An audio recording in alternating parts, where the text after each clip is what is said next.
Ngasi Ichaatonba Bung Bungdi Taranipan suba mapok numitni adubu mahaki schoolda leibnina suti phangdabanina magi mapok numit karimta pangthok pangamdre chamna he yomda pangthok panne koi purina koi mung manunggi oina mamanaba ate kaudana tawbudiri koi chudok tawjade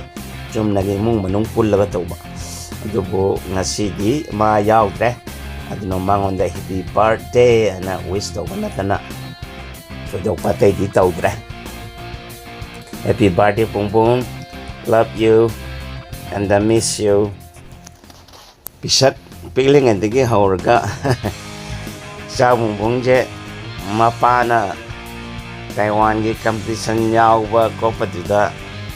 he pubi ba adugi ma yeng ko patita tana sunta udida ma gi posing to ko pati mapagi mataw tamne aduga koi gi yumda living room tani mana tawise lekin nakanda ina huja hapchari ba photo jina Icha Bung Bung na huji kay tarain pan suram dai gi stage da lady magi masagi oi ba saktam ni smaina sum sakpileng edege dum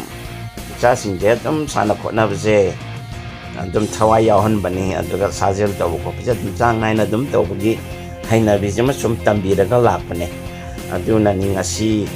akhoi gi icha singna ai gi icha ohumak loina icha mari ma oina mana do icha che di mabok lei ki dagi ma to ki ba do icha dem Bung Bung na naw moi ohum di dum ma pa ga chum tung koi na lei min da banina le min na panina adum sajen taw ka lapne moi sunglet ya kana ngasi phau ja dum tawri adugi kana ba so dum phange hai tare ko ngasi Icha Bung Bung gi trai pan suba mapok mi do ga su mana USA dagi hek halakpagan no makhak lena maga dum chakhibduna schoolda chakhibduna ma mapok mi ore ju adum pundra hek no alaga chakhibne adu USA da chatring ai mamang de ju mo schoolda leibne schoolda lergi schoolda gi direct airport ta chakhiba aduna airport ta thindok bagam ta chapa yawbo fande chabe bemgi daina thindok pi adu akhoi yumda la aga yumdagi chapnina do Icha Bung Bung di moi schoolgi direct chakibuna aina ga amta chindokpo phangde adagi da US da leirure sayolani ade halaga mu aing ama khaglega nonga laga dum aina chindok pi sin smai todana aduna ya miss tawe maro ina magi mapong no mi lapusida ma yumda leitabisi handaki zina ahan bara ani subarok oiramgani mana high school hek tamuk padaidi sang na yumda mai mapok numita leitabdo aduna handak sodum pundra aduna hena miss the way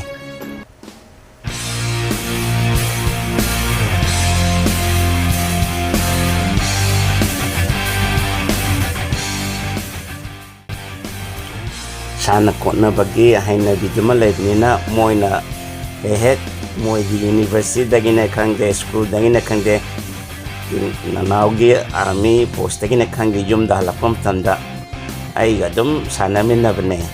sometimes koi loi pullaga dum sane jamana na lakpa thoktana lakari gumadana ama mom lakpa matamda ama mom moi pulla dum sanaba len ne khangde nanau ne khangde bung ne khangde ana dum lakpa ne asibaw dum tawri dum aina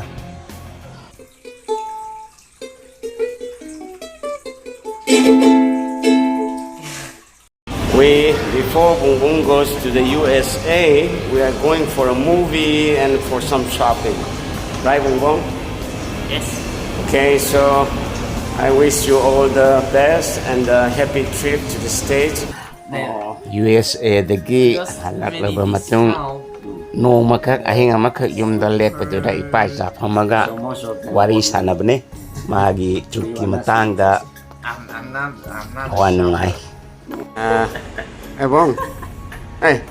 nungai bo? Nungai. Oh, and isa na now, nungai bo? Nungai. Saksara bo? Chadri, we are going to have now. Wow, okay, Chadri. Sina icha Bung Bung na magi USA da chatpagi interview gi selection moi tara ga mapan khan biduda ma yorok paduda majugi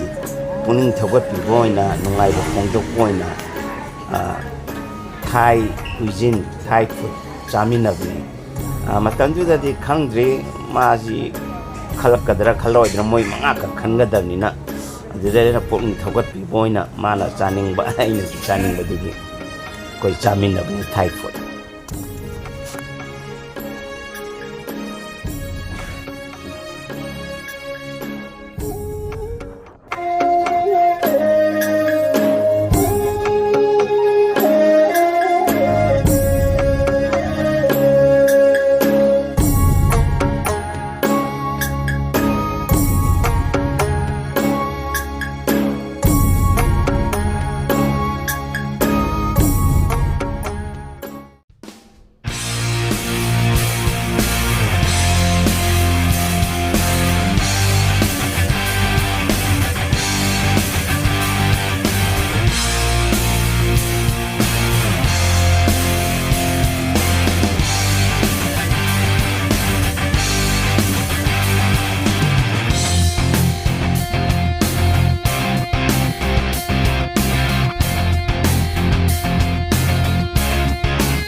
ngasi si icha Bung Bungdi tara ga ni pan suba mapok numit thoe